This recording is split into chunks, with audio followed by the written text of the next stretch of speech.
The words barely escaped Maya's lips as she stood in the doorway of Sunrise Bakery, her hand gripping 6-year-old Sophie's small fingers. "Would you happen to have any day-old items you're planning to discard? It's for my daughter." The woman's voice wavered slightly, betraying the courage it took to ask. At 35, Maya had experienced many difficult moments, but this one cut differently. Sophie pressed herself against her mother's leg, staring at the cracked tiles beneath her worn shoes. Marcus, the assistant manager behind the counter, glanced up from scrolling through his phone. His expression shifted immediately, not toward compassion, but towards something uglier. A smirk played across his features as he assessed the two figures before him. "Sorry, what did you say?" His tone dripped with mock confusion. "Today's her birthday," Maya explained quietly, gesturing toward Sophie. "I thought perhaps you might have something being thrown out anyway. It doesn't need to be fresh. Anything would mean the world to us." At a corner booth, a man paused mid-bite of his lunch. David Chun, 48 years old, wore unremarkable clothing. Faded denim and a simple cotton shirt. Nothing about his appearance suggested he owned Champion Dining Enterprises, one of the region's most successful restaurant corporations. He'd arrived for an unannounced evaluation, a practice he maintained when considering new acquisitions. What he was about to witness would alter his entire assessment. "Hey, everybody!" Marcus called out loudly toward the kitchen staff, his voice deliberately amplified. "We've got someone here looking for handouts. Says it's for her kid." Heat flooded Maya's cheeks. Several patrons turned to observe, their expressions ranging from sympathy to awkward discomfort. Sophie began whimpering softly, clutching her mother's faded dress more tightly. "Please." Maya maintained her composure despite the moisture gathering in her eyes. "I'm not requesting anything that costs money. Only what you discard anyway." Marcus leaned forward across the counter, his cruel grin expanding. "Here's the thing about folks like you. There's always some excuse, always some sob story. It's somebody's birthday, or they haven't eaten in forever, or their pet's dying. Trust me, I've heard every single one." David slowly lowered his sandwich, his eyes, honed by years of evaluating people and business situations, noticed something others missed. Maya wasn't simply begging. Something in her bearing, the way her shoulders remained square despite the degradation, hinted at a far more complicated narrative. "Listen, sweetheart," Marcus continued, savoring each syllable. "This is a legitimate business. We don't operate a charity kitchen. If you want food for your kid, go get employed and pay like everyone else does." That's when Sophie spoke, her tiny voice piercing through the tension. "Mama, can we leave? I'm not really hungry." Maya closed her eyes momentarily, drawing a deep breath. When she reopened them, they held a dangerous resolve, the kind perceptive people recognize as a warning sign. David watched transfixed as Maya crouched down, kissed Sophie's forehead, and whispered something private. Then she rose, locked eyes with Marcus, and stated with unsettling calm, "You're absolutely correct. People like me do have stories." They departed then, Maya guiding Sophie by the hand, her posture straight as royalty exiting a throne room. Marcus laughed boisterously, clapping sarcastically. But David noticed several customers appeared deeply uncomfortable with what they'd witnessed. What Marcus couldn't fathom was that Maya had memorized every detail of that establishment, the malfunctioning surveillance cameras, the outdated health permits displayed behind the register, and most critically, his complete name stitched onto his uniform shirt. As they walked outside, Sophie glanced backward and noticed something peculiar. The man from the corner booth had risen and was following them from a distance. Maya noticed too, but rather than fear, an almost invisible smile touched her lips. Some secrets, she understood, wielded more power when revealed at precisely the right moment. What Maya would do next would prove that vulnerability doesn't equal powerlessness, and that the most devastating revenge is built not on anger, but on meticulous documentation and perfect timing. Maya and Sophie walked 4 blocks without speaking before reaching a small neglected park. The girl settled onto a weathered bench, her legs swinging above the ground. "Mama, why was he so cruel to us?" Maya knelt before her daughter, those determined eyes still blazing. "Because certain people believe they can mistreat others without consequences." She withdrew an older model phone from her pocket. Not cutting edge, but functional. But here's what they don't realize, sweetheart. What? That your mother used to practice law, and attorneys always document everything. While Maya comforted Sophie, David had discreetly exited the bakery and followed them, maintaining respectful distance. His business instincts suggested the best opportunities often disguise themselves as simple problems. Something about Maya triggered his professional curiosity. Back at Sunrise Bakery, Marcus couldn't stop chuckling about the encounter. He grabbed his phone and messaged the staff group chat. Missed some entertainment today. Beggar wanted free food for her brat. Set her straight real quick. Responses arrived instantly. LMAO, these people have zero shame. Good job standing firm. Bet she invented that birthday story. Marcus screenshotted everything and sent it to his girlfriend with a caption, "How I handle these situations at work." What Marcus didn't realize was that Maya had returned and stood across the street, observing through the window. She discreetly photographed the establishment, documented operating hours, and counted visible employees. Her years practicing employment law had instilled one principle. Every detail matters when constructing a legal case. David, strategically positioned near a newsstand, monitored both Maya and the bakery. When he observed her methodically documenting everything, he smiled knowingly. "Definitely no ordinary victim," he muttered. Maya retrieved her phone and dialed. "Hi, James." "Yes, it's Maya. I know it's been ages. Listen, remember that favor you mentioned? I'm collecting." "No, nothing illegal. Just need your investigative journalism connections." David watched Maya converse for 15 minutes, keeping Sophie close throughout.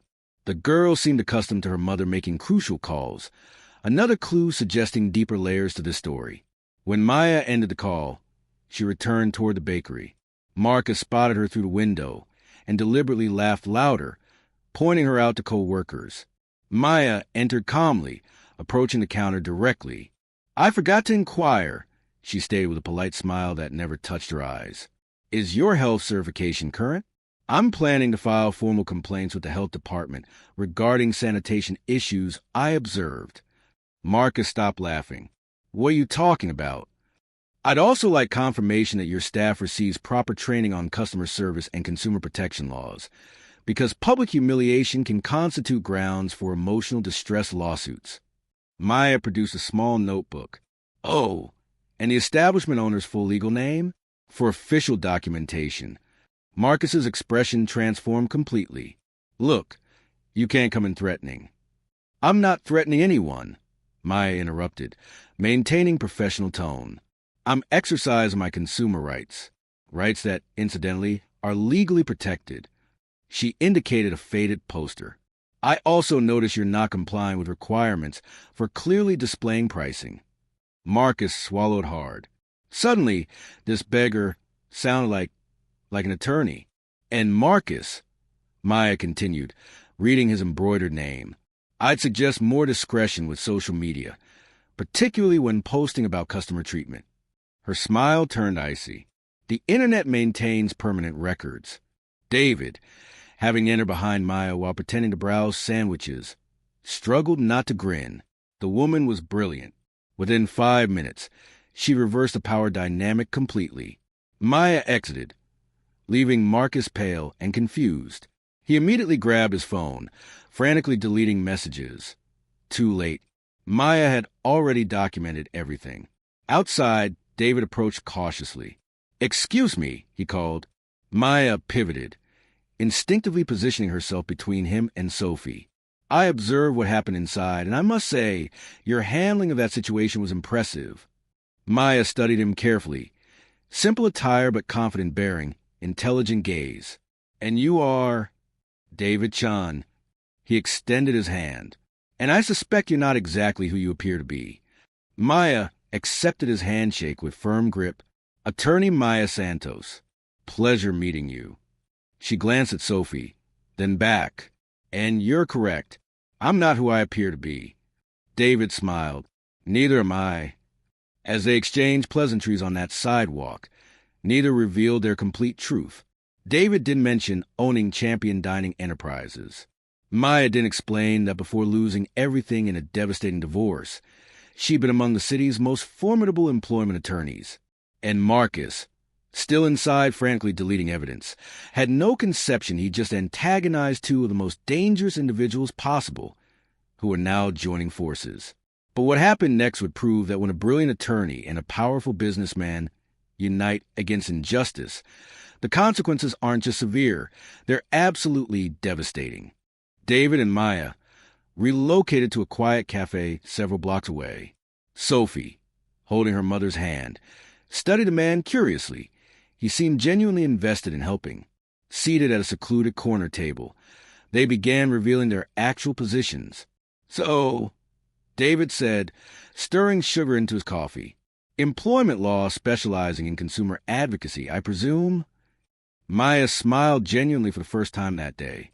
Dual specialization, consumer protection and corporate ethics. And you, David Chun, who just happens to visit third-tier bakeries on Tuesday afternoons. Let's just say I maintain interest in food service operations. David sipped his coffee, particularly establishments with questionable customer relations practices. Sophie tugged her mother's sleeve. "Mama, bathroom?" "Of course, sweetheart. Right there." Maya indicated the rear, keeping her daughter visible. Once Sophie departed, David leaned forward. "Maya, I'll be direct. I own Champion Dining Enterprises. Perhaps you've heard of it? 853 locations across the eastern states. Annual revenue approaching $3 billion. Maya nearly choked on her coffee. "You're serious." "I was considering acquiring Sunrise Bakery and several similar establishments, but after today's events..." He shook his head.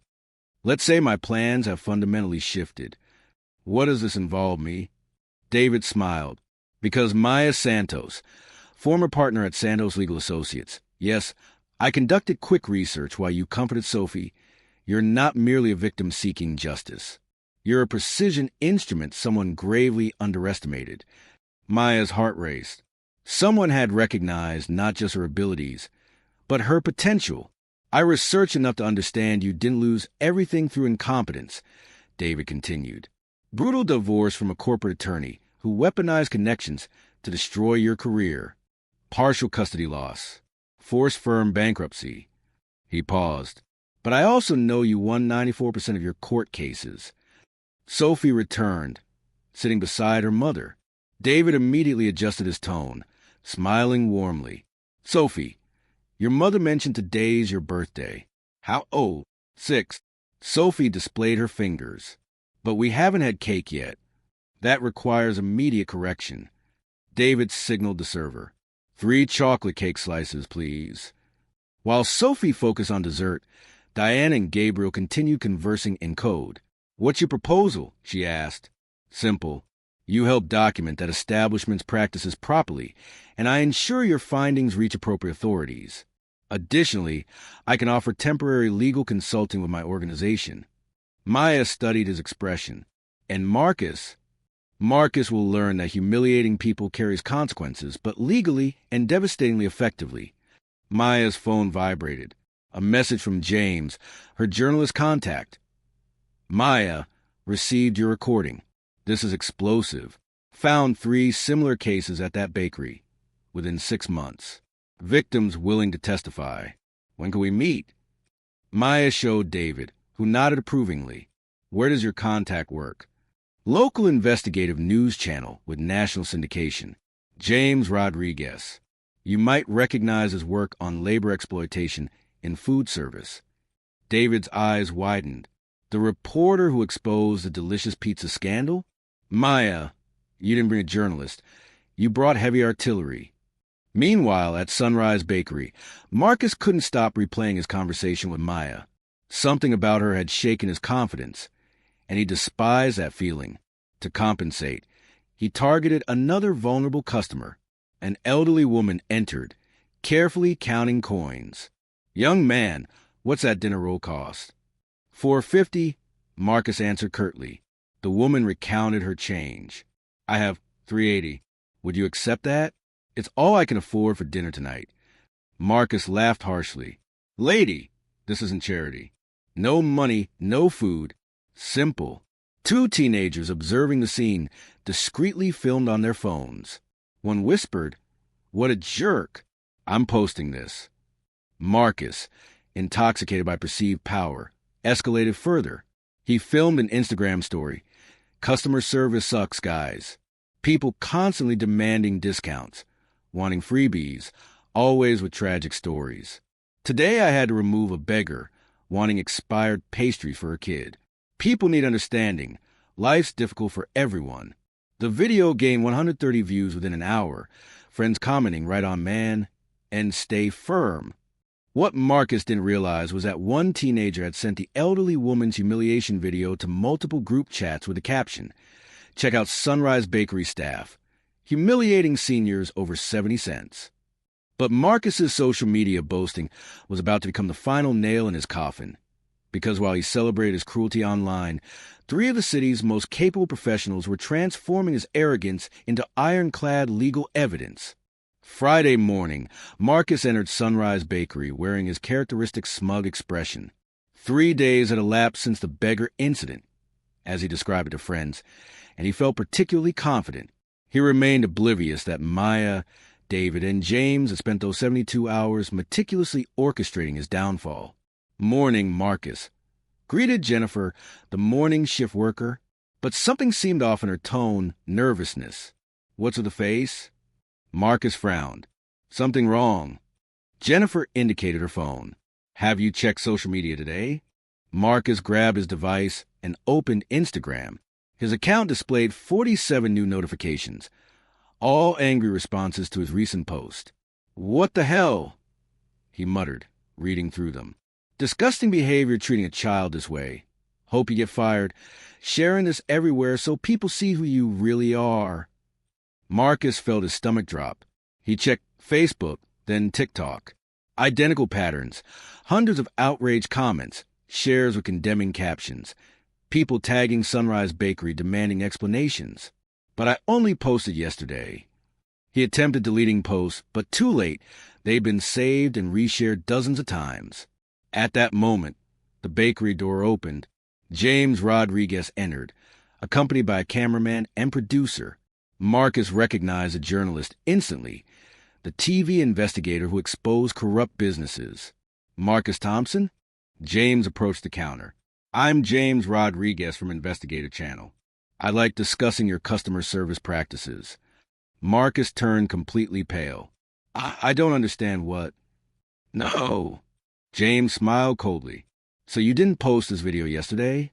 He displayed his phone, showing Marcus's own recording bragging about ejecting Maya and Sophie. The camera was recording. Marcus noticed customers had stopped to watch. Some were already filming on their phones. "Look, that's taken out of context," Marcus stammered. "Out of context?" James raised his eyebrows. "Then help me contextualize it.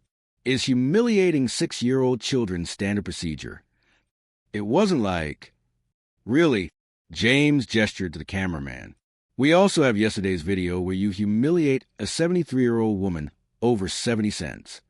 Marcus felt his legs weaken seeing the teenagers' recording displayed, the elderly woman counting coins, his cruel refusal, her public humiliation. "And this," James continued relentlessly, "where you boast about your victories against vulnerable people." He showed printed screenshots of Marcus's group chat messages. "How did you obtain those?" Marcus whispered, his face ashen. "Investigative journalism, Marcus. You didn't think publicly humiliating people would go unanswered." The door opened again. Maya entered, now wearing an impeccable professional suit, hair styled back, projecting the confident presence of someone who commanded courtrooms. Behind her stood David, whom Marcus still didn't recognize. "Ah, Marcus," Maya said with a cold smile. "Remember me?" Marcus instinctively retreated. The woman before him bore no resemblance to the vulnerable person from 3 days ago. This was clearly a professional, someone wielding power. You're Attorney Maya Santos, specializing in consumer rights and discrimination law." Maya placed a briefcase on the counter. "And this is David Chun from Champion Dining Enterprises." Marcus frowned, confused. "Champion Dining? Never heard of it." David smiled. That's typical. We're discreet, but you might recognize some properties we own. Sunrise Bakery, for instance. Marcus's world shattered in that instant. You're the chain owner? Yes. David crossed his arms. And I've just watched videos of my manager humiliating customers, posting about it online, and establishing discrimination patterns that could generate millions in lawsuits. Marcus attempted speaking, but Maya interrupted. Oh, and Marcus, those documents you so arrogantly ignored? Expired health certificates, labor violations, price and display noncompliance. I forwarded everything to relevant authorities. James continued filming. Marcus, any comment on accusations of systematic discrimination against vulnerable populations? That's... She was lying about being an attorney.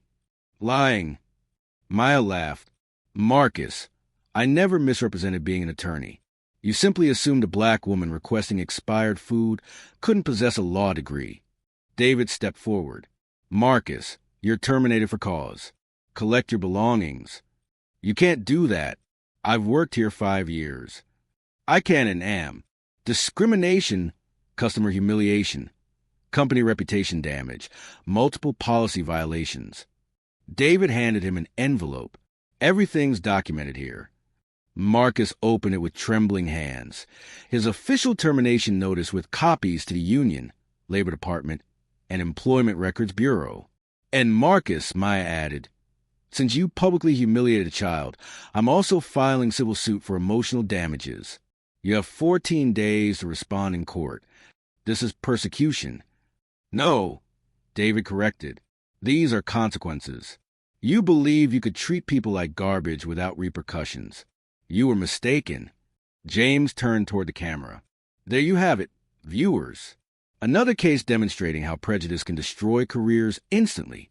Marcus Thompson, former Sunrise Bakery manager, discovered today that humiliating vulnerable people carries steep prices. Marcus gathered his personal items from the locker, hands shaking. Within 3 days, he'd lost his job, reputation, and now faced legal action, all because he'd underestimated 2 people based on appearances. Exiting the bakery for the last time, Marcus saw Maya training Jennifer on new customer service protocols. David supervised installation of a banner, discrimination-free establishment. Everyone welcome. Outside, a line of people waited to enter. The controversy had generated waves of supportive customers, curious to visit where justice prevailed. Inside, Sophie played quietly at a small table while Maya and David discussed implementing a permanent food donation program. Marcus glanced back one final time and realized a bitter truth. While attempting to humiliate others to feel superior, he constructed his own ruin. The greatest irony was that the same people he despised now flourished while he walked home unemployed, sued, and publicly shamed. Sometimes the most powerful revenge doesn't require elaborate planning. It simply happens when you give capable people the tools to reveal exactly who someone truly is. 6 months later, Maya occupied her new office at Champion Dining Enterprises, coordinating a nationwide anti-discrimination initiative across food service establishments. Her story had gone viral, inspiring dozens of other victims to report similar treatment. Sophie, now 7, attended private school and took Saturday piano lessons, luxuries Maya never imagined affording. The girl kept a framed photograph on her nightstand from their visit to the renovated Sunrise Bakery, now featuring a community-painted mural declaring, "Everyone belongs here." Marcus, meanwhile, couldn't secure another food industry position. The video of his public humiliation had exceeded 2 million views, and any online search of his name retrieved a complete story of his downfall. Divorced, unemployed, and living with his mother at 34, he finally grasped the true weight of his actions. David transformed Maya's case into a business model. He created a dignity-first protocol implemented throughout his network, generating not just positive publicity, but increasing revenue 40% due to customers who patronized his establishments for their ethical values. The greatest irony was that Marcus, in his arrogance, had united 2 of the most competent individuals possible. David offered Maya partnership in the company, and together they expanded the concept to additional cities. James Rodriguez won a National Investigative Journalism Award for his series on systemic discrimination in commercial establishments, using the Sunrise Bakery case as foundation for investigations that exposed other prejudiced managers and owners. On an ordinary Tuesday afternoon, Maya passed a former Sunrise Bakery, now renamed Community Care Cafe, and observed a diverse line of people waiting to be served by Jennifer, who become an excellent manager. The entrance banner displayed the company's new policy. Here, respect isn't courtesy, it's mandatory. The truth was simple and devastating. Marcus attempted humiliating a woman he judged by her clothing, but ended up destroyed by his own ignorance. Maya proved that optimal revenge isn't repaying evil. It's transforming your pain into power and showing the world your true identity. The message resonated far beyond one bakery in one city. It spread through social media, news coverage, and word of mouth, reaching people facing similar prejudice everywhere. Maya received hundreds of messages from individuals who've been judged, dismissed, or humiliated based on appearances. People who now understood they possessed power they'd never recognized. She responded to each message personally, offering guidance, legal resources, or simply encouragement, because Maya understood something profound. The most transformative victories aren't those that destroy opponents, but those that empower others to stand against injustice. David's company became an industry leader not through aggressive expansion or price competition, but through demonstrating that ethical business practices generate both profit and profound social impact. Other corporations began adopting similar protocols, creating ripple effects throughout the service industry. Sophie grew up watching her mother transform personal trauma into systemic change. The lessons she absorbed about dignity, resilience, justice, and the power of strategic action over emotional reaction would shape her into someone who never judged others by appearances and always stood against injustice. Marcus's story became a cautionary tale discussing business ethics courses, customer service training programs, and diversity workshops. Not as abstract theory, but as concrete demonstration of how prejudice, cruelty, and arrogance inevitably self-destruct when confronted with competence, documentation, and unwavering resolve. The transformation was complete. What began as a mother's desperate attempt to celebrate her daughter's birthday had evolved into a movement that changed how thousands of businesses treated vulnerable customers. Maya had proven that power doesn't always announce itself loudly. Sometimes arrives quietly, dressed in worn clothing, asking for expired pastries, and waiting for someone foolish enough to underestimate it. And that, ultimately, was the most important lesson. Never judge someone's capabilities by their circumstances. Never mistake vulnerability for weakness. And never forget that today's victim might be tomorrow's victor. If you're arrogant enough to give them reason to fight back,